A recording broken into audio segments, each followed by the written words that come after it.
Le rendez-vous est respecté, mesdames et messieurs, c'est dimanche. Dimanche, c'est Info 7. Aujourd'hui, nous avons le réel plaisir de recevoir Alain Makana, qui est député national. Et ici, il est présent en tant qu'interfédéral du parti ADUR, le parti cher à Sam Bokolombe. Et avec lui, nous allons décortiquer les temps forts de l'actualité de cette semaine. Très heureuse donc de vous recevoir, Alain Makana. C'est partagé, madame. Merci. Une certaine opinion pense que vous aussi, vous avez glissé, vous ne mettez que l'accent sur le chef de l'État. Si aujourd'hui on dit à Alain Makana qu'il est en train de glisser, qu'il n'est plus légitime, qu'il est hors mandat, quelle sera votre réponse? Bien, madame.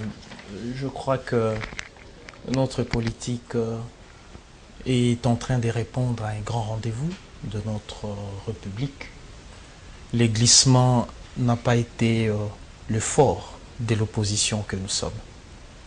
Et ce sont des mots qui sont utilisés par ceux qui veulent le glissement. Nous restons constitutionnels et nous respectons tous les rendez-vous qui nous amèneraient à l'alternance. Je n'aime pas citer les noms, mais Info 7, nous sommes un peu obligés. Martin Fayulu a renoncé à ses émoluments parce qu'il s'est dit que non, je ne suis plus légitimement député national. Mais pourquoi Alain Makana ne l'a pas fait? Madame, je suis honorable Alain Makana, député national honoraire. Ah, vous n'êtes pas dans cette assemblée? Je ne suis pas dans cette assemblée. Merci, je voulais avoir cette précision. Mais que pensez-vous alors de cet acte de Martin Fayulu qui a renoncé à ses émoluments? Je suis un politique, il l'est d'autant plus que moi. Je pense qu'il est libre, n'est-ce pas, dans ses orientations, dans sa façon de concevoir la politique, de s'orienter sur une ligne qui lui convient le mieux. Donc je ne suis pas mon frère, mon aîné Martin Fayulu. Je crois que cette question lui est dédiée. Mais quant au fond, n'est-ce pas, madame, de l'acte posé, je crois que ça pouvait être un acte consenti. Ok. Nous prenons le premier thème, mesdames et messieurs. Nous allons aller à la CENI. Comme vous le savez, nous sommes dans la période préélectorale, la pré-campagne. Nous sommes vraiment dans le processus électoral. Nous sommes en plein pied. Dans ce processus, nous allons parler de la CENI qui a accordé pendant cette semaine 48 heures pour le dépôt des candidatures à la députation provinciale. Comme vous le savez, beaucoup de députés ne sont pas encore prêts. Et d'ailleurs, il y a beaucoup de remue-ménage au sein des partis politiques. Il y a des départs parce que certains se disent non alignés par leur président. Ils se sont battus pour ces partis, mais on a l'impression qu'à la dernière minute du virage, eh bien, les présidents des partis politiques ne l'ont pas ou ne les ont pas alignés sur la liste électorale. Il y a beaucoup de départs. Nous allons parler maintenant aussi, pendant cette émission, nous allons parler aussi de la réunion entre la CENI, la centrale électorale et certains partis politiques.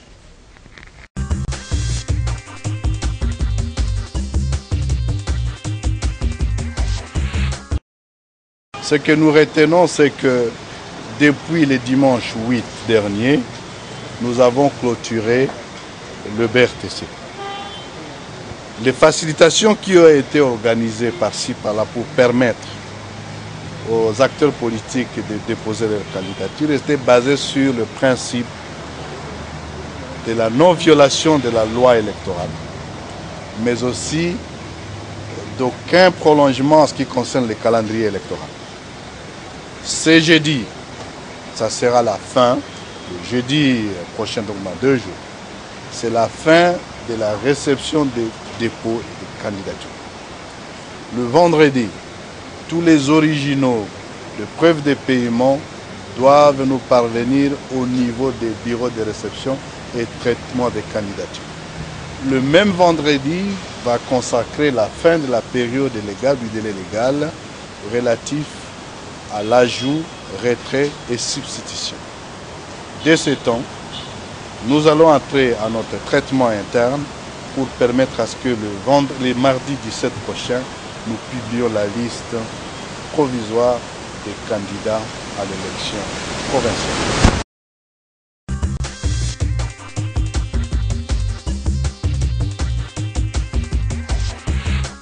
Alain Makana, vous avez suivi le président de la CENI qui a accordé un délai au candidat député national. Est-ce que pour vous, cela va-t-il impacter sur le calendrier électoral? Bien qu'il ait dit que non, mais est-ce que il y aura un impact sur le calendrier électoral? Madame, vous conviendrez avec moi que la machine a déjà démarré et que les deadlines, c'est le 23 décembre de cette année. Mon parti ADUR s'est inscrit dans cette démarche et se prépare en conséquence. Peu importe ce qui peut arriver, madame, mon parti ne voit pas tous ces arrangements de parcours uniquement pour que les choses se passent comme elles se doivent.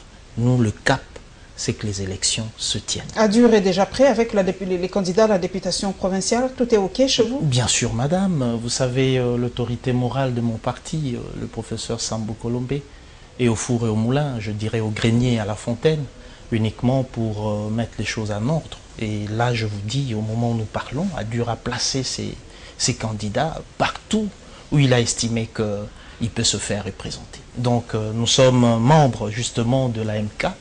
Et dans notre ensemble, nous pensons que les choses se passent. AMK, vous pouvez dire à nos téléspectateurs, c'est la plateforme qui soutient Moïse Katumbi. Bien sûr, madame. Exactement. Et une question par rapport à ça, beaucoup se disent que vous êtes des vendeurs d'illusions parce que pas très sûr que Moïse Katumbi reviendra pour les élections présidentielles. Bon, pour Bemba, c'est quasiment sûr. Il a déjà obtenu son passeport diplomatique. Donc, sûr que Bemba reviendra. C'est presque une certitude aujourd'hui, mais pour Moïse Katumbi, il n'y a aucune lueur au fond de la route. Hein. On ne sait pas, reviendra-t-il? Qu'est-ce que vous allez dire à vos militants, à ceux qui vous soutiennent ou à ceux qui aiment Moïse Katumbi? Est-ce que vous leur donnez cet espoir-là du retour du... Rassurez-vous, Moïse Katumbi, nous sommes ensemble pour un grand changement au Congo. Nous avons promis, n'est-ce pas, à notre peuple, que Moïse Katumbi est notre candidat. Nous l'avons avec nous, et vous verrez, nous y travaillons. Nous sommes en politique. Moïse Katumbi, qui est attendu par l'ensemble de notre peuple, sera ici et sera notre candidat. Et s'il ne vient pas, parce qu'on se rappelle, moi j'aime toujours faire un flashback, parce que l'histoire nous apprend toujours quelque chose. En 2011, pour les militants du MLC, ceux qui soutenaient Jean-Pierre Bemba, jusqu'à la dernière minute, les autorités du MLC nous ont dit que Bemba reviendra, il n'est pas revenu. Mais vous aussi, est-ce que vous faites cette même politique-là pour dire aux gens, patientez, Moïse reviendra. Et s'il ne revient pas, quelle est l'autre carte? Qu'est-ce que vous allez abattre comme carte à l'AMK? Ne travertissons pas la vérité, madame. Nous sommes en politique. Lorsqu'un homme est un homme d'État, et qu'il a tout le privilège qui lui revient dans les démarches qui sont le sien constitutionnellement, nous ne voyons pas qu'est-ce qui pourrait aujourd'hui empêcher le leader de l'ensemble de notre pays de revenir au pays et poser sa candidature. Cela n'a rien à voir avec les prétentions parallèles. Nous restons dans le principe. Rien ne les lui interdit. Et nous sommes là. Moi, j'aime faire la politique fiction, Alain Makana. Moi, j'aime bien la politique fiction. S'il ne revenait pas, carte B, face B, qu'est-ce que vous présentez? Il y a déjà un autre candidat qui va remplacer Moïse Katumbi. Madame, nous ne faisons pas l'apologie de l'imaginaire. Nous faisons de la politique. Et la politique est vivante. Je ne voudrais pas, moi... Et dynamique, donc pendant que je suis sur ces plateaux, dire que en pleine émission, Madame Paulette n'y est pas alors que je suis avec elle. Donc nous sommes réalistes, nous sommes réalistes. Vous nous rassurez du retour de Moïse Katumbi?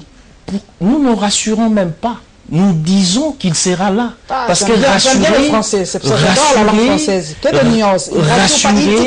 je le dis et je le confirme. Parce que rassurer, c'est comme si nous nous mettons dans une réserve qui ne dit pas son nom.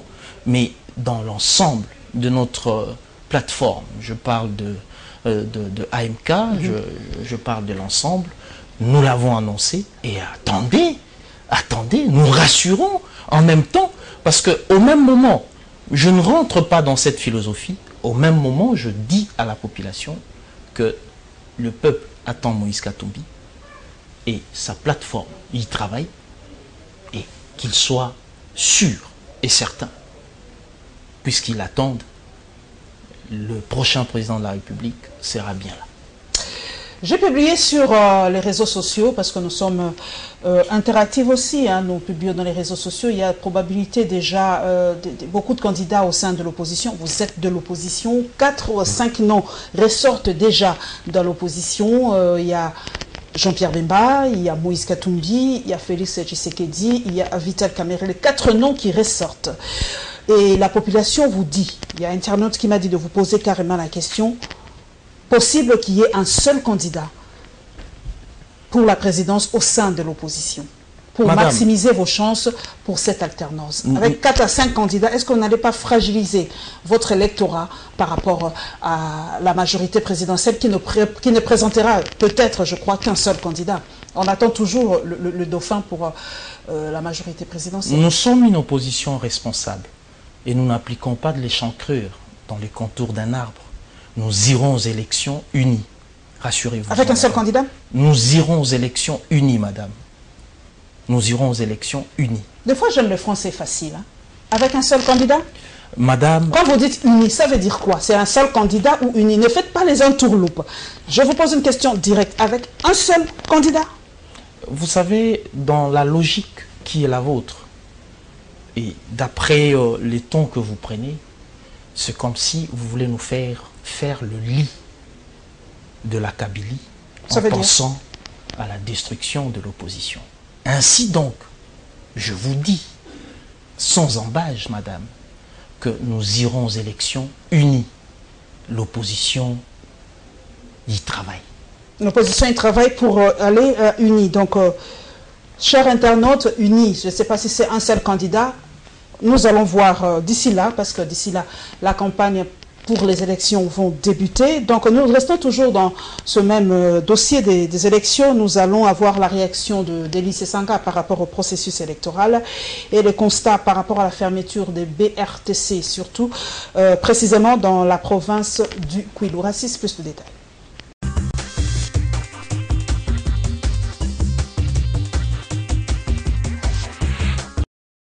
Au niveau de l'ensemble, nous avons été toujours favorables à l'unité de l'opposition sur des questions clés, et notamment celles ayant trait au processus électoral. J'ai vu ce communiqué. Bon, nous voudrions bien connaître le contenu, mais ce que nous voudrions, c'est que l'ensemble de l'opposition, sur base des principes que nous avons arrêtés depuis les dernières déclarations, nous devons être présents dans ce processus pour pouvoir donner à notre peuple l'alternance à laquelle il s'attend.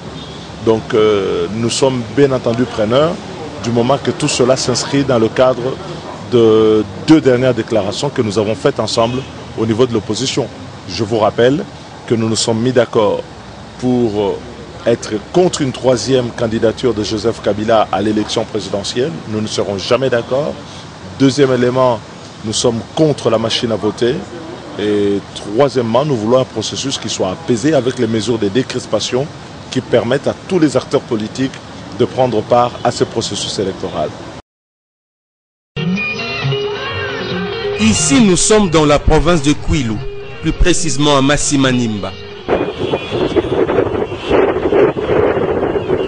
Ces carnavals motorisés mettent en exergue la candidature de Mérite Lokonjazi. Fils du terroir, mais surtout cadre du parti travailliste de Steve Mbikaï, Émérite Loko bénéficie du soutien de sa communauté très mobilisée en ces jours du dépôt de sa candidature à la députation provinciale.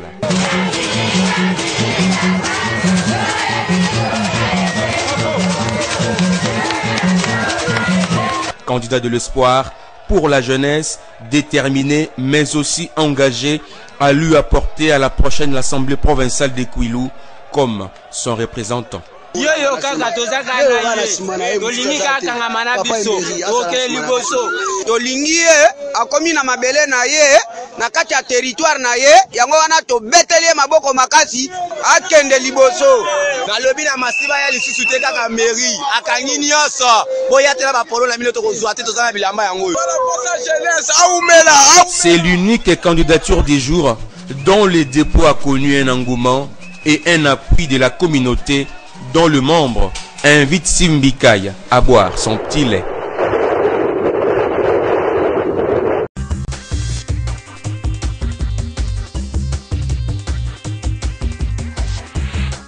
Alain Makana, le CLC, comme je l'ai dit tout à l'heure, a encore repris du service. Je peux me permettre aussi cette expression pour vous. Comme l'a dit Claude Machala, que le CLC se calme parce que le processus électoral, vous l'avez aussi dit, est déjà en marche. Donc c'est pas la peine de se manifester ou de manifester encore cette fois-ci. Madame, CLC, c'est une structure indépendante. Non reconnue, hein, selon Claude Machala. Elle est indépendante, n'est-ce pas? Et vous êtes juriste, les mots pèsent, les mots comptent. Elle est indépendante, madame. C'est une structure qui a son carnet, son agenda, et qui le fait respecter. Autant, nous le disons, ADUR a ses préoccupations, et ADUR se prépare en conséquence pour participer aux élections. Est-ce que vous ne soutenez pas? Donc l'ADUR ne soutient pas le CLC cette fois-ci? Ce n'est pas une question de soutenir, parce que la question émane d'une personnalité politique, n'est-ce pas, qui n'engage que ses propres propos. C'est-à-dire que nous ne rentrons pas dans la récupération d'un propos et en reverbérer un autre, mais nous restons dans le cadre de l'actualité qui permettrait au peuple congolais d'obtenir. Mais vous comprenez quand même les préoccupations du comité laïque des coordinations. Vous savez, le mal est profond. Avec ce probable troisième mandat. Madame, le mal est profond. Quand vous voyez toutes ces structures qui soutiennent le vœu de la population s'élever et tonner, crier, nous pensons qu'il y a lieu de s'interroger. Puisque ceux qui doivent le faire les font autrement que la volonté voulue par le peuple, il est bien normal que constitutionnellement, certains groupes s'élèvent. Et c'est comme ça que vous voyez ce genre je dirais, de participation tout azimut qui irait dans le sens justement de pousser les décideurs à permettre réellement que dans ce pays, que nous ayons une première et bonne alternance après les élections. Je reprends le propos de Claude Machala. Est-ce que le CLC ne reflète pas sa haine personnelle vis-à-vis de Joseph Kabila? Qu'est-ce qu'il a dit? Il s'est dit que c'est une question de haine, tout simplement, envers Kabila. Est-ce vrai? Madame, je ne suis pas porte-parole. Mais en tant qu'élite, vous pouvez analyser. Est-ce que c'est une question de haine personnelle envers Joseph Kabila? Justement, voilà pourquoi je m'amène à vous répondre que je ne suis pas leur porte-parole, mais je suis en même temps un acteur politique qui fait lecture. Et quelle est votre lecture? Une question de haine? Ma lecture est simple. Je ne voudrais pas, moi, m'immiscer dans une réflexion qui pourrait détourner notre attention. C'est-à-dire l'attention actuellement... Ce sont les élections. Ce sont les élections. Nous sommes focalisés sur ça, et je vous l'ai dit, l'autorité morale de notre parti, le professeur Sambo Kolombe, est au four, au moulin, au grenier et à la fontaine, madame. Donc, en même temps que AMK s'est organisé pour ne pas rater, je dirais, ces grands rendez-vous, en même temps, nous qui en sommes membres, l'appuyons. Et relativement à la préoccupation qui est la vôtre, si ces gens estiment à leur niveau que pour procéder à une alternance, il faut que la pression soit telle qu'elle Je pense que... J'allais d'ailleurs en venir. Est-ce que le CLC ne vous aide-t-il pas à faire pression aussi? Il vous appuie en quelque sorte, en faisant pression. Quand le CLC parle, on sent comment le monde politique tremble en République démocratique du Congo. Il y a des réactions de partout. Est-ce que ce n'est pas aussi une façon de vous aider, vous les politiques, à bien faire votre travail aussi? Ça pourrait être, si je dois raisonner par absurde, une relation de bonnes intentions, n'est-ce pas?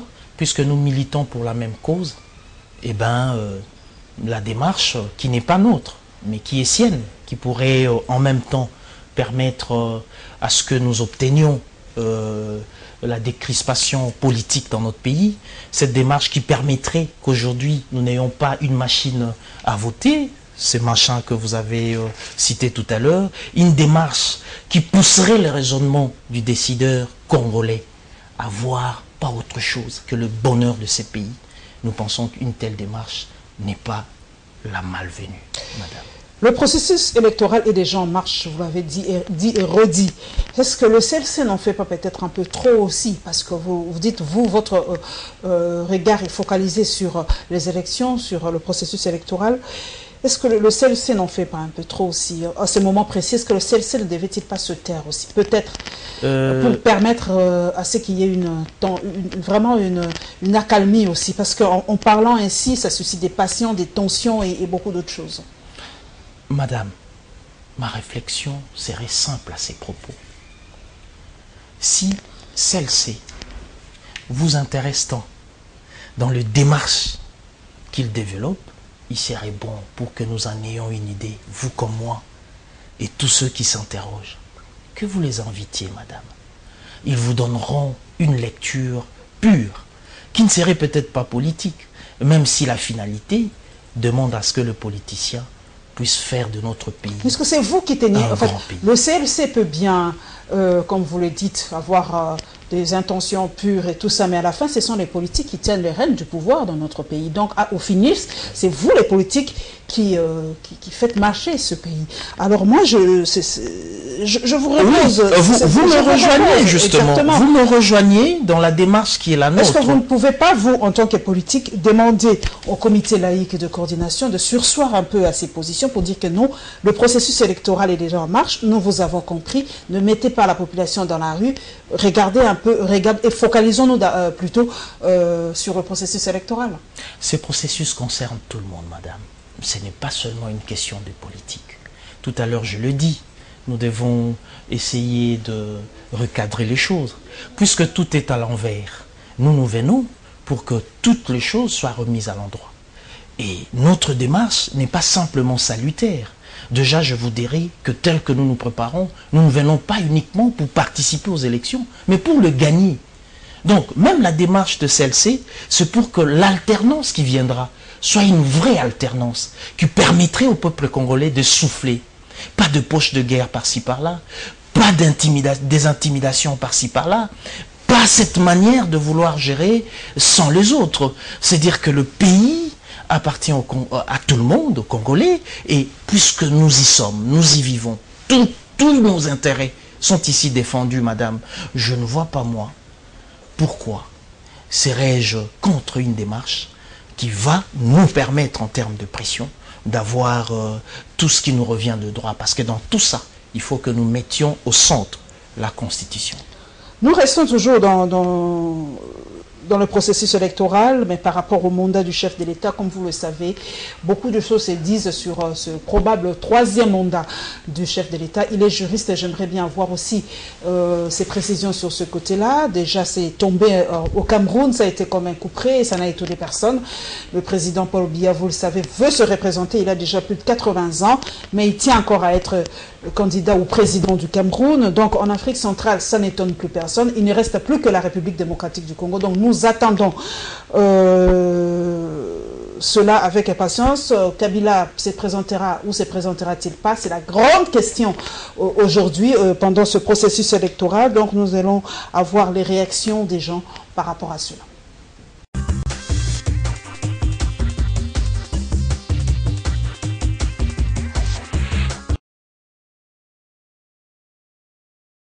Les réactions fusent de partout s'agissant le vœu émis par le CLC de lancer le 9 août prochain des actions de grande envergure afin de sauver la démocratie mise en péril. Pour Claude Machala, l'heure est plutôt aux élections. Ce cadre du PPRD invite l'instigateur de cette structure, qu'il qualifie de non officielle, à se calmer. Le CLC, vous savez que c'est une structure qui n'est pas reconnue par la loi dans notre pays, si ce n'est que par M. Mosengo. Et tout le monde connaît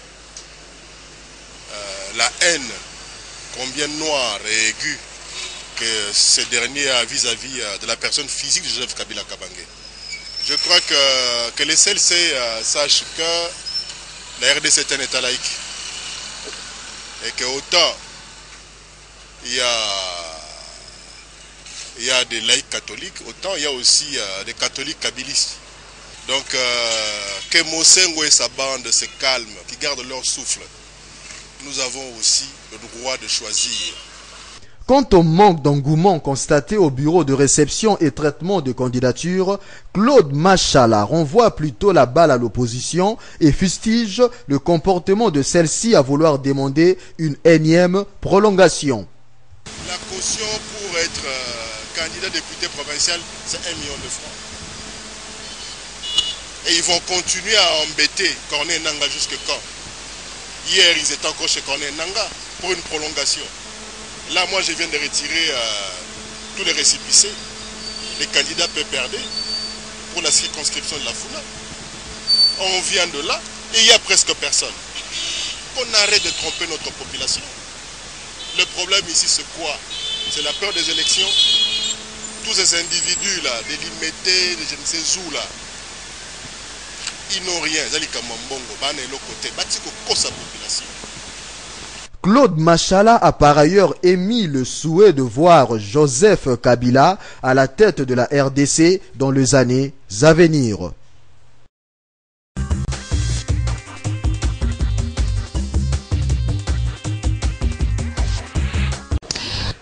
Vous êtes juriste, je vous prends sous cet angle-là. Est-ce que la probable représentation du chef de l'État pour son 3e mandat, est-ce un crime de haute trahison? Est-ce anticonstitutionnel? Puisque certaines voix se lèvent pour dire que, comme la loi électorale a été modifiée d'un tour à deux tours, de 2 tours à 1 tour, donc le président de la République a encore toutes ses chances d'être candidat à la présidence de la République, parce que la loi n'est pas rétroactive. Tellement je reçois des gens qui donnent chacun son avis. Donc la loi n'est pas rétroactive. Donc ça tombe, ces 2 mandats tombent, il reprend presque. C'est même pas un 3e mandat au fait, c'est son tout premier mandat avec la nouvelle loi électorale. C'est quoi en fait? En tant que juriste, vous me dites quoi? La substantialité de cette démarche juridique n'a pas été altérée par les temps. Ce qui prouve à suffisance que le 3e mandat du chef de l'État n'a pas sa raison d'être. Et là, c'est une interprétation juridique qui vaut pour tout ce genre de décision. Pour preuve, les éminences, l'intelligentsia qui s'élève contre cette démarche est constituée de hommes de valeur qui veulent protéger la paix dans ce pays. Mais lorsque nous devons parler droit, vous n'avez pas remarqué que dans cette analyse qui était faite, tout ce qu'ils ont proposé est léger. Je ne voudrais pas rentrer dans le détail, puisque le temps ne nous le permet pas. Mais ce que je vous dis, c'est le socle même de notre intervention sur ces plateaux. Pour autant que la substance de cette démarche n'a pas été altérée, on ne peut pas parler d'un 3e mandat. Mais l'Afrique centrale nous a donné beaucoup d'exemples. Kabila n'est pas... comment je peux dire, peut prendre exemple sur d'autres présidents, surtout en Afrique centrale. Moi, je mets l'accent sur l'Afrique centrale. Au Rwanda, c'était la même chose. Congo-Brazzaville, la même chose. Aujourd'hui, c'est le Cameroun, le Burundi et tout ça. Qu'est-ce qui empêcherait le président Kabila de dire « je suis candidat » Qu'est-ce qui empêcherait? Parce que les autres l'ont fait. Madame, je suis de l'opposition. Je parle tout en restant dans le principe, puisqu'il ne l'a pas dit. Donc, lui-même ne l'a pas dit. Et que si vous suivez l'actualité,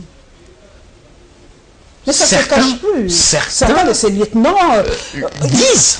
Commence déjà, on en parlait, il y en a qui disent mon candidat, c'est le président Kabila. En nous appuyant, madame, ils disent que le chef de l'État respecterait la Constitution. Donc, nous sommes apaisés. Nous ne voulons plus rentrer dans cette analyse. Parce que les faits sont clairs. Vous m'avez interrogé comme juriste et vous m'interrogez comme politique. Et je vous parle en vous regardant droit aux yeux.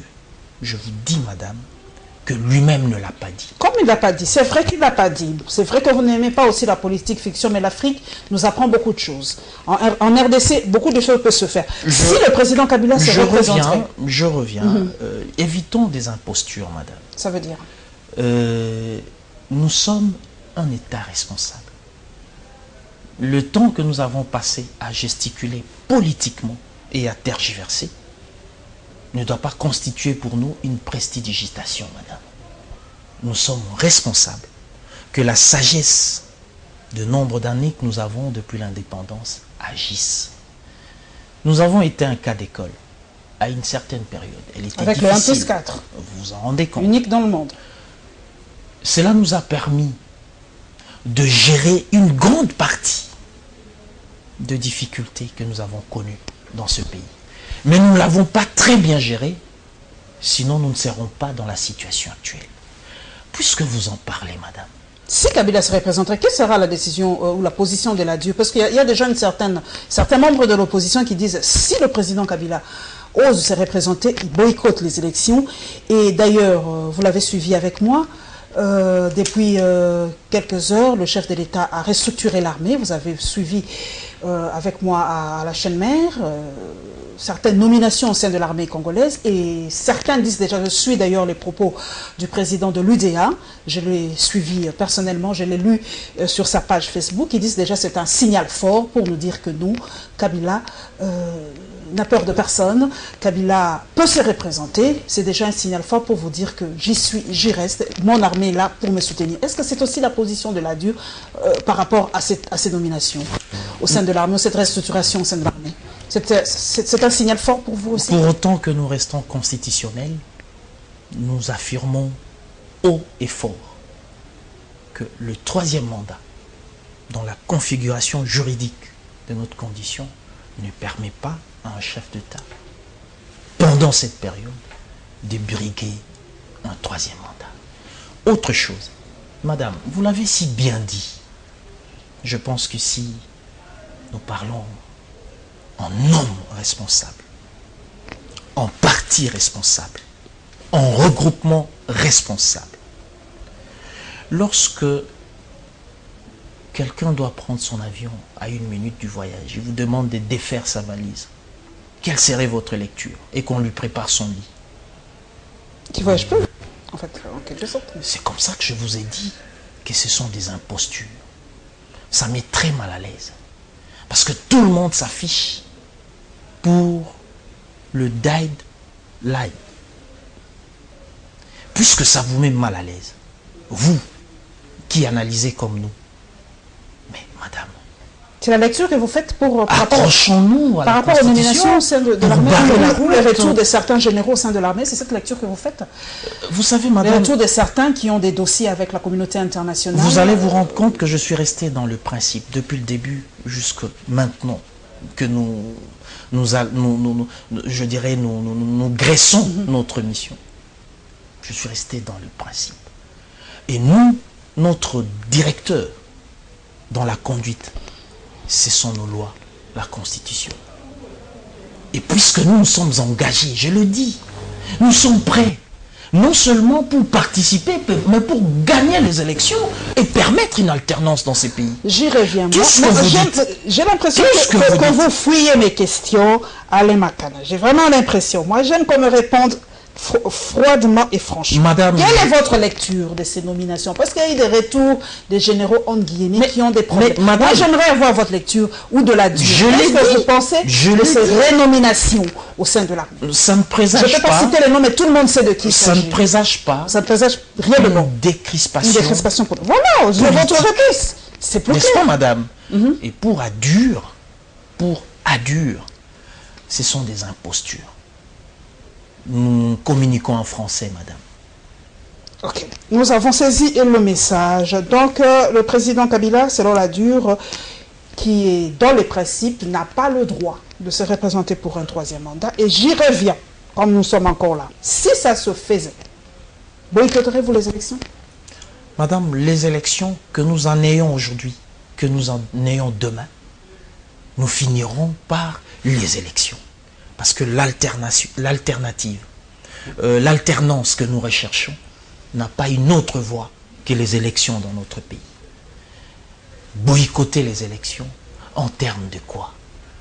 Parce que tous ces éléments que nous décrions sont obligés de trouver des solutions avant que nous n'arrivions le 23 décembre. Le président, en fait, Vital Kamerhe a suggéré une rencontre de l'opposition, si je ne me trompe pas. Est-ce que vous allez y participer pour mettre un peu de l'ordre dans l'opposition congolaise avant la campagne électorale? L'opposition irait aux élections unies. Toute initiative qui viendrait dans le sens de consolider notre position est la bienvenue. Ok.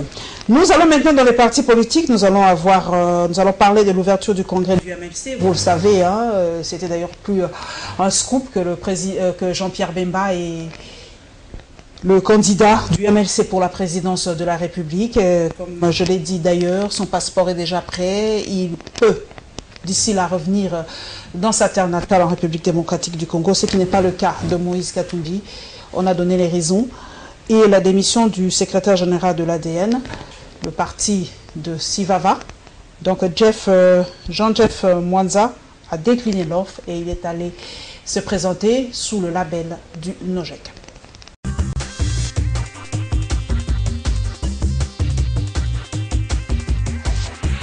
Avec Dieu, nous avons vaincu. Ce slogan à lui seul résume l'état d'esprit dans lequel s'ouvre ce troisième conseil des représentants du mouvement de libération du Congo.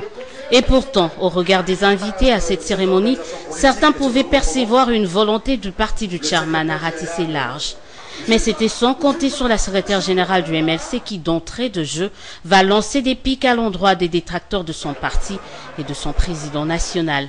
Je voudrais à cette occasion même parler des prophètes de malheur qui ont conspiré toute forme de stratégie pour couler le MLC avec son leader et qui continuent malheureusement à le faire sans issue. Dommage pour eux, la devise du MLC s'est révélée agissante.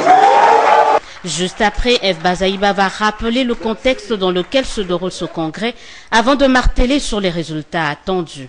Les travaux en atelier devront être faits avec beaucoup de sérieux et de hauteur afin de produire une expertise électorale typique au mouvement de libération du Congo.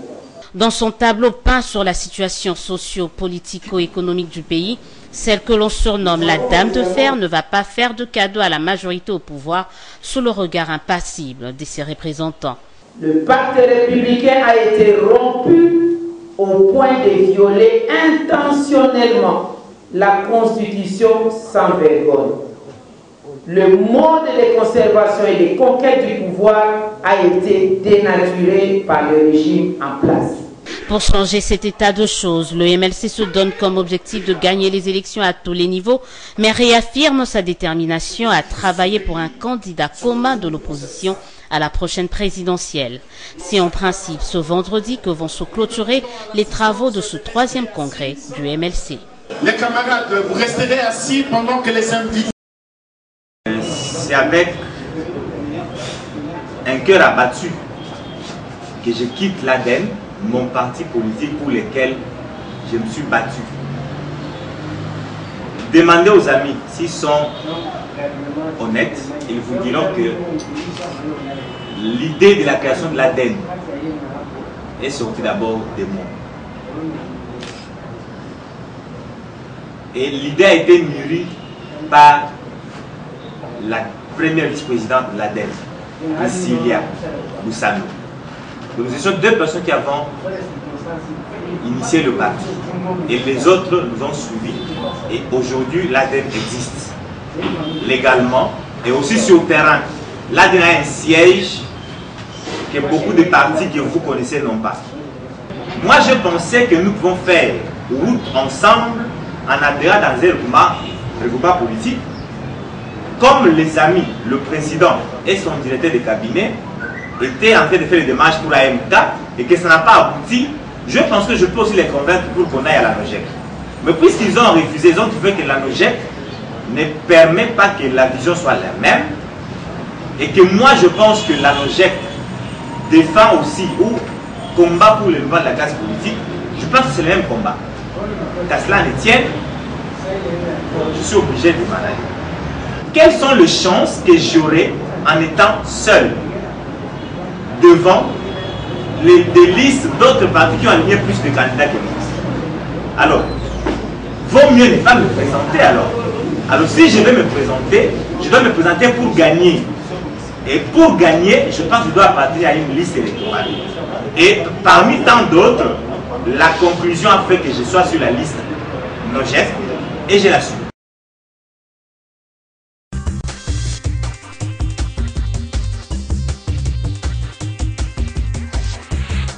Alain Makana, nous avons suivi tous l'ouverture du congrès du MLC, mais moi j'aime prendre les à côté, ce qui attire. Nous avons vu la présence du secrétaire général du PPRD, Chadari, nous avons vu la présence de Félix Tshisekedi, nous avons vu la présence de André Alain Atundou, et ça a suscité beaucoup de réactions au sein de l'opinion nationale. Nous sommes le relais de cette opinion. Beaucoup de gens n'ont pas compris la présence de ces personnalités à l'ouverture de ce congrès. Et vous, qu'est-ce que vous nous dites? Ils devaient être là où nous sommes, comme le disent, nous sommes des adversaires politiques et non des ennemis, tout simplement? La dernière phrase, la vôtre, est bien précise. C'est dire on est adversaire, on n'est pas ennemi. Et il ne revient pas à moi, parti frère, de dire à l'autre qui doit inviter dans une manifestation X et qui ne doit pas inviter. Et je vous rappelle là que pour ce qui est du MLC, l'autorité morale de notre parti, le prof Sambo Kolové, c'est un ancien baron de ces partis. Donc tout ce qui s'y passe l'intéresse forcément. Il y était personnellement à l'ouverture du congrès du MLC? Je dirais plutôt que tout ce qui s'est dit à côté, sont de propos pour discréditer ces grands partis. Nous connaissons leur force de frappe, nous savons ce qu'ils ont fait jusque-là pour ce pays et ce qu'ils veulent pour l'alternance que nous poursuivons tous. Je vois très mal que l'on taxe ces grands partis de vouloir... un deal avec le PPRD, beaucoup de choses. Moi je ne mâche pas les mots. Moi, je me dis qu'il y a déjà un deal avec le PPRD et tout ça. Beaucoup de choses se disent. Et ils doivent, je crois, communiquer beaucoup par rapport à ça. Parce que beaucoup de gens se plaignent. C'est un parti responsable, un parti qui recherche que le bonheur de ce pays. Et ce n'est pas le moment pour lui, je pense, de pouvoir... partiser avec... prêter le flanc à ses adversaires. Effectivement, nous ne pensons pas, madame. Nous avons la certitude qu'au-delà de l'aspect qui nous amène à être adversaires et non ennemis, ce genre de choses peuvent se permettre. Nous n'avons aucune leçon à donner... L'autre grande nouvelle, comme vous le savez, c'est la candidature de Jean-Pierre Bemba comme... président de la République. Il a passé plus ou moins une dizaine d'années à la CPI. Est-ce que Jean-Pierre Bemba connaît encore les réalités congolaises? Est-ce qu'il est encore apte à diriger ce pays après 10 ans à la CPI? Ou il faut une certaine période de recyclage? Je profite de votre plateau pour dire que sa libération a été bien un acte de gloire et sinon de joie pour l'ensemble de la République. Jean-Pierre Bemba, c'est un homme politique de taille. Et aujourd'hui, lorsqu'il s'investit pour redonner du souffle, puisqu'ils ne l'ont d'ailleurs pas perdu à son parti. Je ne vois pas pourquoi est-ce que tous ces détails pourraient relever des à côté qui pourraient gêner, n'est-ce pas, la dignité de ce parti. J'ai un juriste avec moi, je vous pose la question, est-ce que le casier judiciaire de Jean-Pierre Bemba est vierge? Avec ce qui s'est passé à la CPI, est-ce que son casier judiciaire est vierge? Vous savez, madame, nous sommes dans une démarche politique qui, de fois, ne fait pas interférer des aspects juridiques. Aujourd'hui, nous pensons qu'au-delà de tout ce qui peut bien être dit, pour autant que Jean-Pierre Bemba a les aptitudes juridiques et politiques pour se faire valoir une place compte tenu de sa notoriété, point de besoin que nous disions s'il est encore apte à la politique qui est la nôtre. Nous savons que c'est un homme politique et il est resté, tout ce temps qu'il est resté, il avait son oreille au pays, et que toutes les analyses qui étaient faites, ce sont des analyses qui permettent à ces grands groupes de s'assagir. Donc nous estimons que cela relève de l'organisation interne de ce grand parti que nous respectons tant. C'est vrai que beaucoup de choses se sont dites sur Jean-Pierre Bemba. Nous aurons peut-être l'occasion de le recevoir dès qu'il foulera le sol congolais. Mais je veux vous poser aussi une question par rapport à ce parallélisme. Et un internaute m'a dit de vous poser cette question. Vraiment, Alain Makana a la gentillesse de parler un français facile pour expliquer à cet internaute. Lui ne comprend pas pourquoi on a remis précipitamment, avec autant de facilité, un passeport diplomatique à Jean-Pierre Bemba et pourquoi on ne le fait pas à Moïse Katumbi. Qu'est-ce qui bloque entre les deux? Pourquoi autant de facilité à Jean-Pierre Bemba et pas à Moïse Katumbi? Quels sont les éléments qui bloquent pour Moïse Katumbi? Ce n'est pas ces termes-là que nous, à dur, répondons à une telle question. Je tâcherai d'être très simple, mais je pense déjà qu'à ce niveau de mon intervention sur votre plateau, je fais un effort de parler un français. Vraiment, qui ne soit pas un français, je dirais, un français mon cerveau tourne à 1000 à l'heure pour vous. Donc, moi, je travaille doublement. Et donc, je suis en train de vous répondre. C'est pas de cette manière-là que je me permettrai de vous répondre. Moi, je vois plutôt la décrispation politique. Je ne sais pas comparer ce qui a milité pour que le fils du pays, Jean-Pierre Bemba, puisse avoir son passeport et non pas Moïse Katumbi, mais je reste dans le principe. Et sortez un peu de ces principes, je vous en prie, sortez des principes. Le mal de l'intelligentsia. Qu'est-ce qui cloche? Le mal de l'intelligentsia congolais est que l'on veut vite répondre à nos propres émotions et voir uniquement midi devant sa porte. Vous voyez, madame. Mais lorsque nous restons dans le principe, justement, ces principes gèrent même la conduite de nous qui sommes responsables politiques dans ce pays. C'est dire que aujourd'hui, vous et moi, dès que il est dégagé, la décrispation politique devient effective. Donc la question de Moïse Katumbi est politique, vous nous dites ça? Toutes ces questions, c'est politique. Toutes ces questions que vous me posez aujourd'hui n'aura plus droit de citer. Donc la question de Moïse Katumbi est politique. Mais tout simplement. Madame, qui ne le sait pas? Ok. Je voulais avoir cette précision. Donc, qui ne le sait pas? À cette allure, Moïse Katumbi n'aura jamais un passeport et ne reviendra jamais. Je ne l'ai pas dit. Il est dans ses droits. Je réfléchis. Mais je reviens pour vous dire que la pesanteur, c'est la décrispation politique. Dès que nous levons ces verrous, vous verrez que toutes ces questions n'auront plus droit de citer. Et nous resterons dans une respiration qui permettrait que les choses nous amènent réellement, je dirais mieux lentement et sûrement, vers le 23 décembre de cette année. Vous avez parlé de l'intelligentsia congolaise. Et moi, je vous rétorque, et beaucoup de gens d'ailleurs disent que c'est à faute à cette élite, si le pays est aujourd'hui ainsi. Tous les chefs d'État congolais ont été entourés des professeurs qui étaient bardés des diplômes de telle ou telle université, mais le pays n'a jamais décollé. Le président Kasavubu, le président Mobutu, le président Mzee Kabila, aujourd'hui Joseph Kabila est entouré des professeurs, des éminences grises de ce pays. Et c'est à cause de vous que ce pays est aujourd'hui ainsi. Il y a même des gens qui sont allés jusqu'à l'extrême pour dire qu'on doit simplement fermer certaines facultés, comme les facultés de droit, parce que c'est à cause de vous qu'il y a trop de complications, question de principes, question de loi, question de gna-gna-gna, des gna-gna-gni. Et peut-être que la RDC n'a pas besoin de ça. La RDC a peut-être besoin des pompiers, la RDC a peut-être besoin des maçons, la RDC a peut-être besoin des architectes. Plus trop de théorie, c'est la théorie qui a détruit ce pays. Quelle est votre lecture par rapport à ça? Que répondez-vous à cette jeunesse qui s'est dit, c'est à cause de nos aînés que nous sommes aujourd'hui ainsi? Le socle de votre réflexion a un jumeau. Et le jumeau, c'est cette phrase. Le peuple, c'est le cep. Et les politiciens sont de sarment. Entendez bien. Et le fruit de cette conjonction-là, cep, sarment, c'est le bien-être de notre population. Madame, tout ce que nous pouvons dire, c'est justement ce pourquoi nous nous battons. Ce sont des insultes.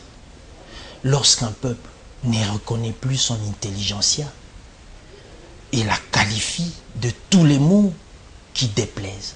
À TikTok, ce peuple-là, vu le résultat, 56 ans après les indépendances, la RDC est qualifiée parmi les derniers pays au monde. Madame, ce peuple n'a pas le droit de réagir et de se poser des questions face à cette intelligentsia. Justement, c'est ce que je suis en train de vous dire. Puisque l'on veut faire du soi, l'on oublie ce pour lequel on se bat. On s'enivre. Le pouvoir pour le pouvoir. Madame, l'intelligentsia congolaise n'est pas à la solde des impuretés. Elle n'est pas désobligeante, madame. Et Adur, justement, a compris toutes ces choses. Elle est en train d'expliquer à sa population que nous venons pour remettre les choses à l'endroit.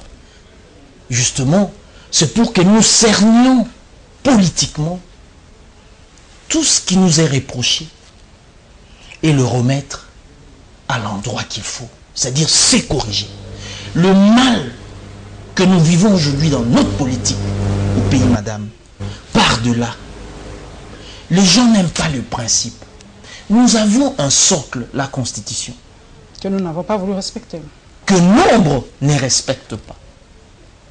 Sous les labels de l'autorité, du clientélisme, et j'en passe. Ok, merci. Nous allons terminer par le volet social, mesdames et messieurs, une conférence débat sur le transfèrement des eaux du fleuve Congo vers le nord Ubangui. Ce dossier refait surface et nous allons terminer par le constat de difficultés de transport en commun dans la ville de Kinshasa.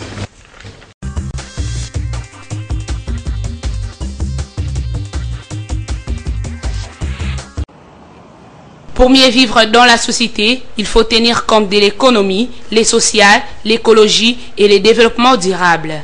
C'est dans ces cadres que les écologistes du Congo ont démontré les conséquences que les transferts des eaux de la rivière Ubangui à la République tchadienne peuvent produire. Au regard des diverses eaux que contient la RDC, ces transferts des eaux pourraient avoir des menaces dangereuses, notamment la pollution des eaux, les changements climatiques, la désintensité du barrage Inga et du bassin du Congo, la perte de la forêt équatoriale sur la faune et la désertification. Le transfèrement des eaux de la rivière Ubangui, menace pour le développement durable du bassin du Congo.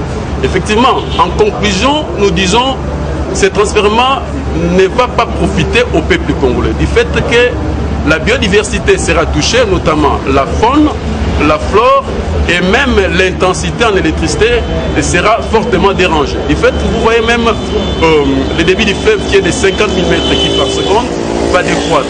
Nous parlons de la faune et de la flore. Il y a certaines espèces qui vont disparaître du fait même de la théorie de la vase communicante.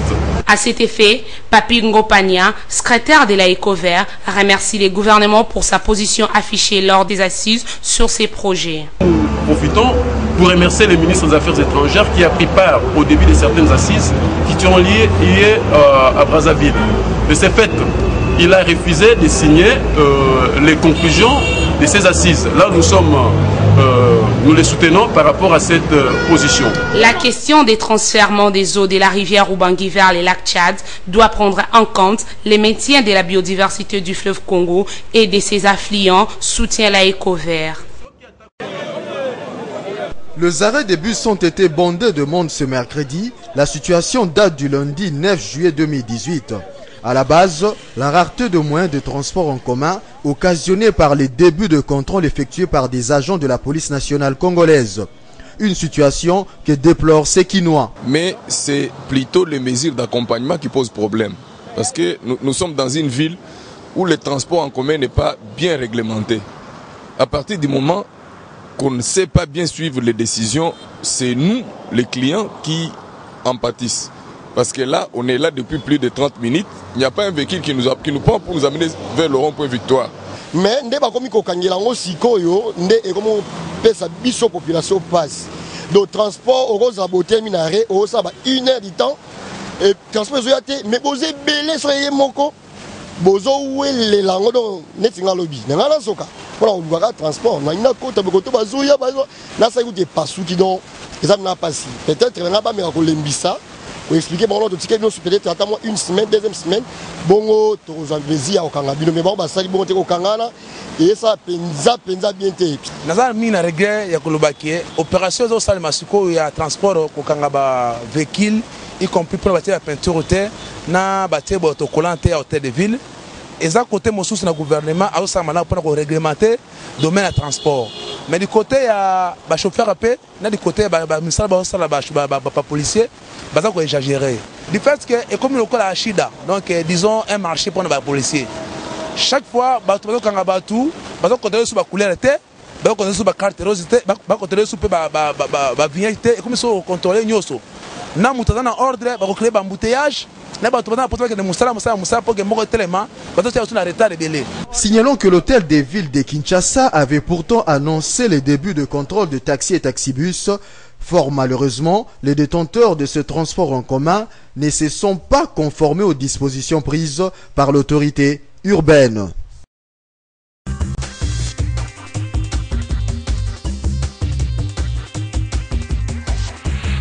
À Namakana, on a parlé de transfèrement des eaux du fleuve Congo. Ce dossier, comme je l'ai dit, a refait surface. Pour vous, on va parler tout simplement de la solidarité africaine. Nous devons aider ces peuples-là à avoir un peu d'eau. Nous en avons trop. Et tout à l'heure, vous me parlez du management. Nous ne savons pas manager nos propres richesses. Nous n'avons pas que faire de richesses que nous avons. Alors, peut-on aider ceux qui n'en ont pas ? Au nom de la solidarité africaine. Nous sommes membres de l'Union africaine, madame. Nous sommes membres des Nations Unies. Et nous avons déjà une solidarité, c'est-à-dire que l'altruisme est notre démarche personnelle. Et tout le monde sait que le Congo est un pays hospitalier. Personne ne nous dénie cette qualité. Mais madame, c'est une question éminemment étatique. Il est des moments où certaines questions ne doivent pas, n'est-ce pas, distraire notre attention. Ce sont des questions qui méritent une convenance dans un climat détendu où tous les hommes politiques mettent du leur. Aujourd'hui, vous le savez, il y a une tension compte tenu de l'alternance que nous n'avons pas et que nous voulons avoir. Pensez-vous vraiment que les décisions qui seront prises vont rencontrer l'assentiment de tout le monde? Vous nous avez cité les Manchins à voter. Vous nous avez cité beaucoup d'autres choses qui constituent une pesanteur pour que réellement les Congos décollent comme nous le voulons. Nous ne pouvons pas ignorer la décrispation politique. Placez vous-même l'importance de cette question dans les rayons de notre attention et vous comprendrez ma réflexion. Je suis de cœur avec nos frères qui ont besoin de notre aide, mais nous avons toujours aidé. Comptez le nombre de réfugiés que nous avons au pays, comptez le nombre d'accueils que nous avons fait, qui nous coûtent aujourd'hui notre quiétude. Donc, de telles questions doivent attendre un climat beaucoup plus apaisé. Beaucoup plus apaisé parce que l'avenir de toute une nation en dépend. Nous allons terminer par le transport en commun. Vous avez vu dans la ville de Kinshasa. Ces taxis peints en jaune aujourd'hui et les bonnes langues, je le dis, disent que Kinshasa ressemble aujourd'hui à la ville de New York aux États-Unis. Alors pour vous, c'est une bonne chose, ce fait-là de peindre les taxis en jaune pour pouvoir identifier et diminuer un peu le taux de criminalité dans la ville de Kinshasa. Madame, en passant, c'est pas une très mauvaise chose. Comme toujours, il faut que les mesures d'accompagnement puissent suivre. Vous savez, nous manquons justement cette rigueur dans certains détails. Si vous estimez que cette affaire sécurise, du moins, devient un début de sécurité pour la population congolaise et particulièrement quinoise, nous estimons que de telles mesures qui sont prises dans ces circonstances-là ne peuvent que rencontrer notre assentiment. Mais il y a beaucoup à dire là-dessus. Il y a beaucoup à dire là-dessus. Voilà, ce sont les derniers mots d'Alain Makana, qui est député honoraire. En fait, vous étiez député sous quel... lors de 4+1 Non, la première législature de la Troisième République, 2006-2011. Oui. De quelle circonscription, en fait? Funa, à l'époque. Funa. Oui. Voilà, donc... merci à vous, mesdames et messieurs, pour votre fidélité. Merci à Alain Makana d'être passé à la barre. Il nous a dit l'intelligentsia congolaise a encore son rôle à jouer dans ce pays. Ils se battent pour l'alternance, prêtent pour les élections. La dure est prête pour les élections. Le processus est déjà en marche. Merci à vous tous pour votre fidélité. Merci à toute l'équipe technique. Merci à tous mes followers sur les réseaux sociaux. Voilà, j'ai reçu pour la première fois quelqu'un de la dure, le parti cher à Sam Bokolombe. Merci à vous. Encore une fois, sans vous, nous ne serons pas là. Merci pour votre fidélité à Congo Web Télévision. Et nous nous retrouverons, mesdames et messieurs, avec le même plaisir le dimanche prochain. Inch'Allah.